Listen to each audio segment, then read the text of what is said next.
Hey everybody, this is Mike Nelson. I'm here with a very special guest. I'm here with John the Ninja. We both got really cool channels. We've interviewed a lot of cool guests, so make sure to subscribe to both of our channels. We're going to put the links down below. Today, we're going to get into a really cool topic. We're going to get into Dio versus Ozzy on Black Sabbath. For all you Black Sabbath fans out there, that's a topic that's always on your minds. But yeah, so we're going to get into it. So, John, what do you think? Dio versus Ozzy? Who did it best on Sabbath? Primero, mi papi, ¿cómo estás? Good to see you, hermano. How you Hey, doing, man? my man. So thank you for that intro. Thank you for letting me in. I appreciate you. I'm still bowing down. I gotta go Dio as just for what we've come to know Sabbath as, just to know the music and the power. They are heavy metal, they're originators of metal. I feel like even though it wasn't seen as a missing piece, Dio solidified what Black Sabbath was to become with Heaven and Hell, man. That is the true nature of heavy metal music. So I'm going Dio. You're gonna go Dio. See, now you picked the easy one, man. Now I'm gonna have to defend Ozzy. So I mean, no, okay, I'll go with Ozzy just to, I don't want to be also Dio. So I'm gonna go with Ozzy because of course Ozzy, he's basically the godfather of singing, right? I mean, he's like the first one to really perfect it. There was other guys before him, maybe or around his time that were doing it as well. Ian Gillan at Deep Purple, you could say, is another one. But for me, you got to go with Ozzy. His originality is just amazing.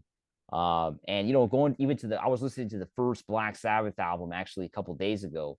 And it was just, I was like, wow, this is an amazing album. I actually like the first Black Sabbath album better than Paranoid. I don't know why. I know Paranoid is like the big one, but I just really like that first Black Sabbath album better.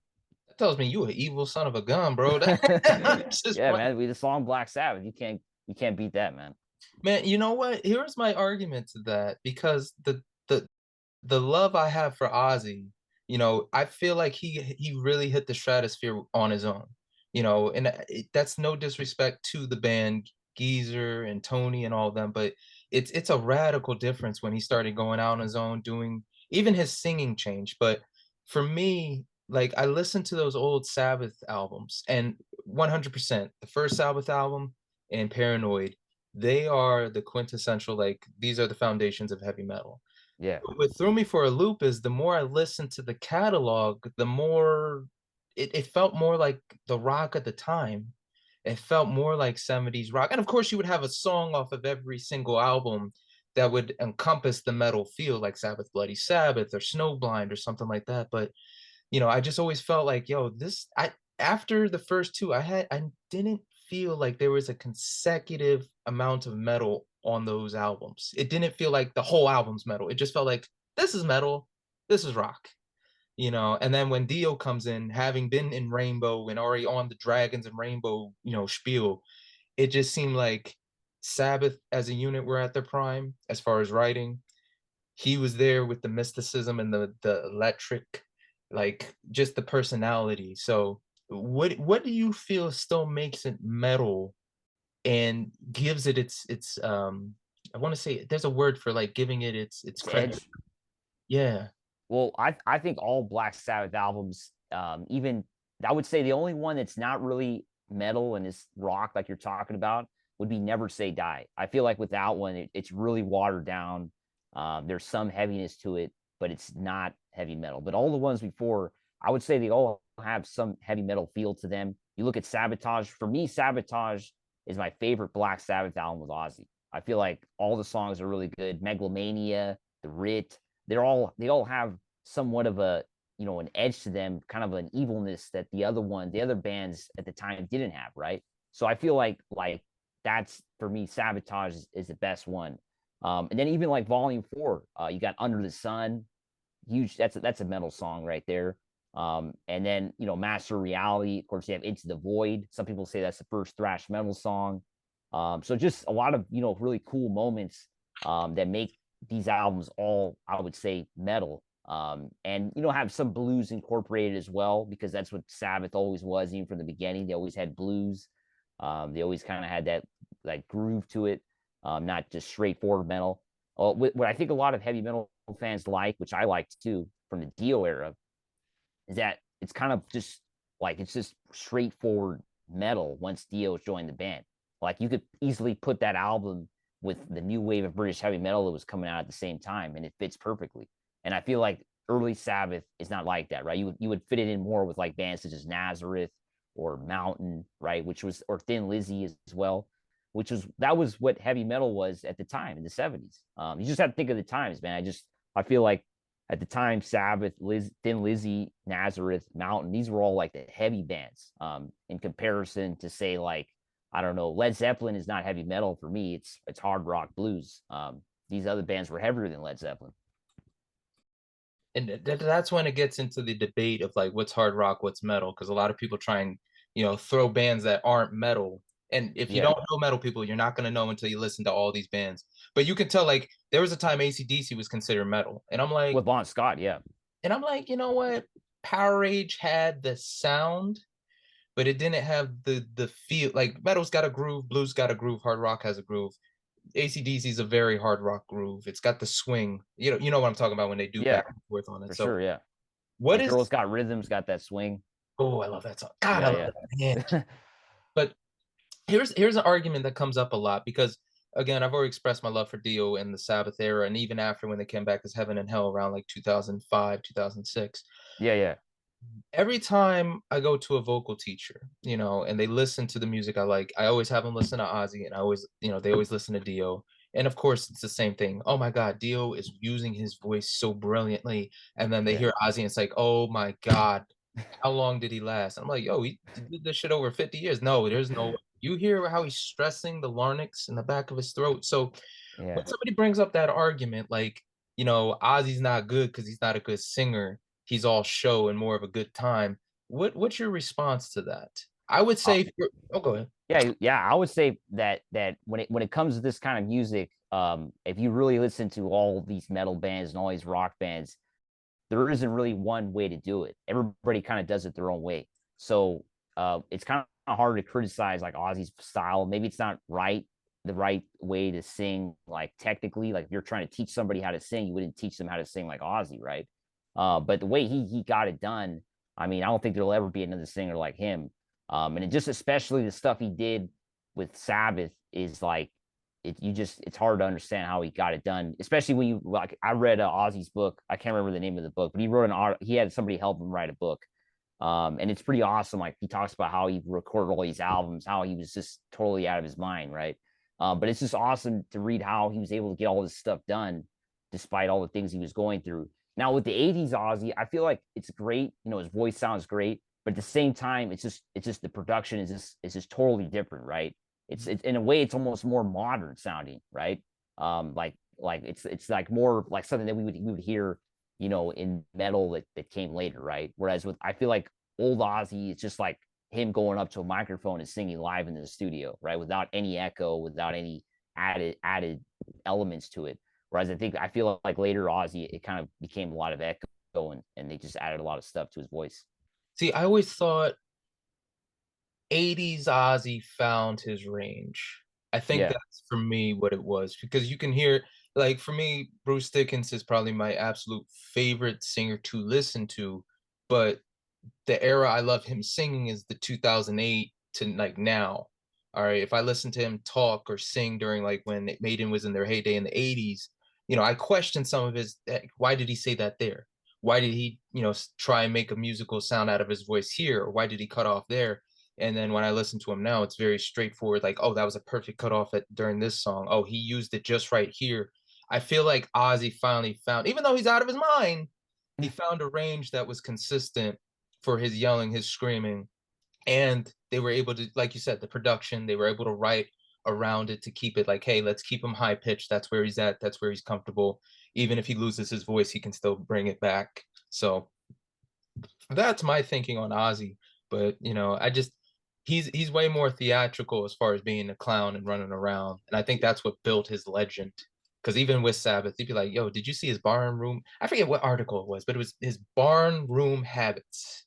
And that was supposed to be like a really big deal in the English world at the time. So, you know what? What is your favorite Ozzy era song and favorite Dio era song? It's going to have to be Sabbath, Bloody Sabbath. And then my favorite Dio era song is going to have to be, uh, man, it's so tough, man. Because I just love those first two albums of Mob Rules and, of course, Heaven and Hell. I think I'm gonna have to go with Heaven and Hell, man. I just the one that comes really close, um, is the what's escaping my name here, escaping my mind here, but it's on Mob Rules. I'll look it up right now, but I'm gonna go with Heaven and Hell. Give me a feel for Edge of the Earth. You know, Yeah, Falling Off the Edge of the World. I love that tune, man. So that would be my the one that comes close, right? Uh, but I'm gonna go with Heaven and Hell. Man, you know what is a good song? Voodoo was Oh really yeah, on good. Mob Rules. Guy, and that again, that those two albums, Heaven and Hell and Mob Rules for me, it just opened a whole new world. Like Die Young. I refrain from that song. I love it so much, but I'm very like in tune with like careful what you say. But the riff, the screaming, the lyricism of Dio, that again, I'm a mystical guy. I like metal and I like dragons and stuff. But if I gotta go Dio, I have to go Bible Black. I'm Oh wow, big fan of the newer stuff they did, and Bible Black was that one song. Just you can feel the desperation. It's like, don't go on. Oh my yeah, God, put it back.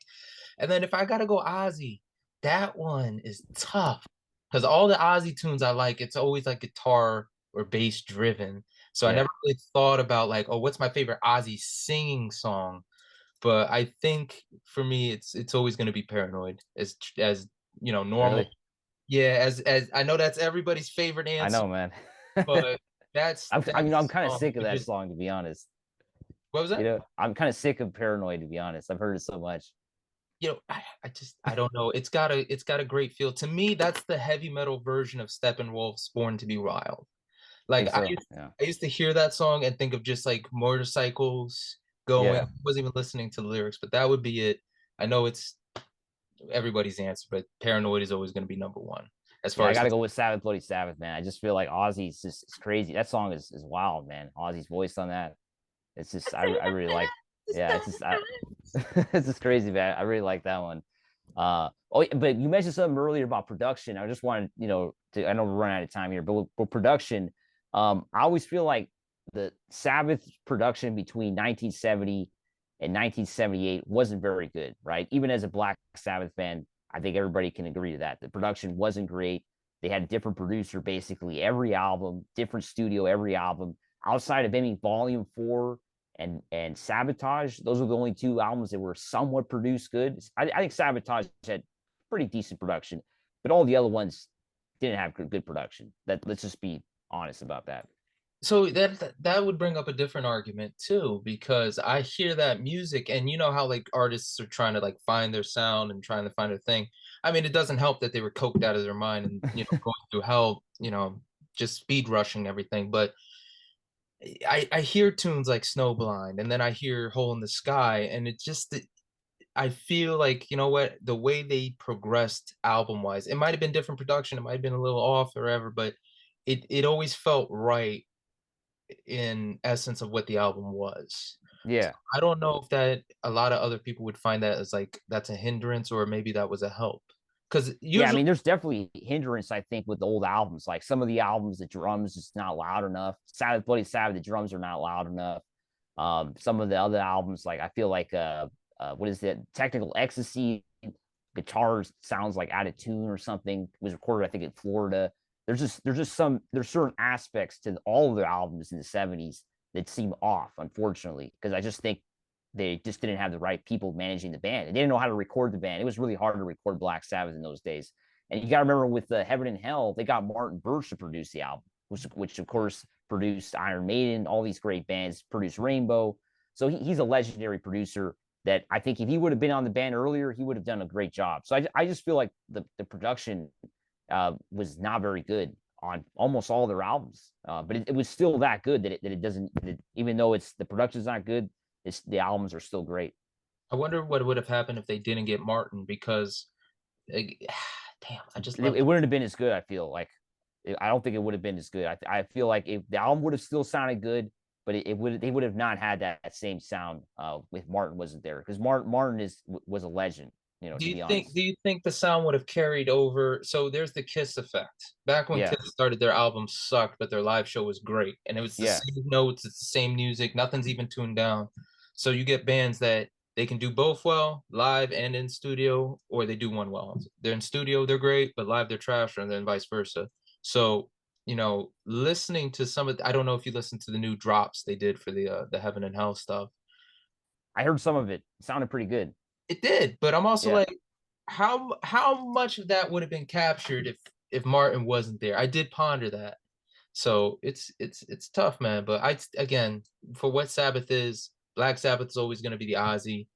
I think they did a good job saying like, hey, we're heaven and hell, we're a different entity, especially when Vinny came through, Vinny Appice, and Bill had to step down. But it's tough, man. I've seen people getting fights at shows over this. It's pretty great Well, when it happens, but you're also like, damn, it's just music, guys.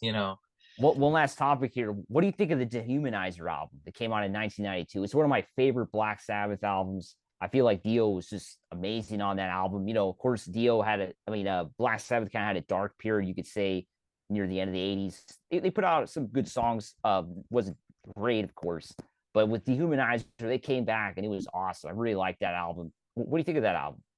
Give me a second, because you know what? I listened to it so long ago. I can't Oh, remember. I Like, listen to that album all the time, man. It's that I, good for me. I liked Computer it. God, Time Machine.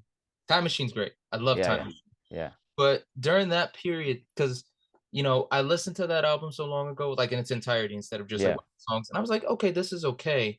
But the other guy who stepped in for when Dio stepped away, I like those albums a Oh, lot more. Tony Martin. Tony Martin with Yeah, Sabbath. Not saying it was the best iteration, yeah. but Headless Cross and the You like Lawman, those albums? I do. I like them a lot, and I wish I could have Dio sing just one of those songs just to hear what it would have Yeah, sounded, because it's different times.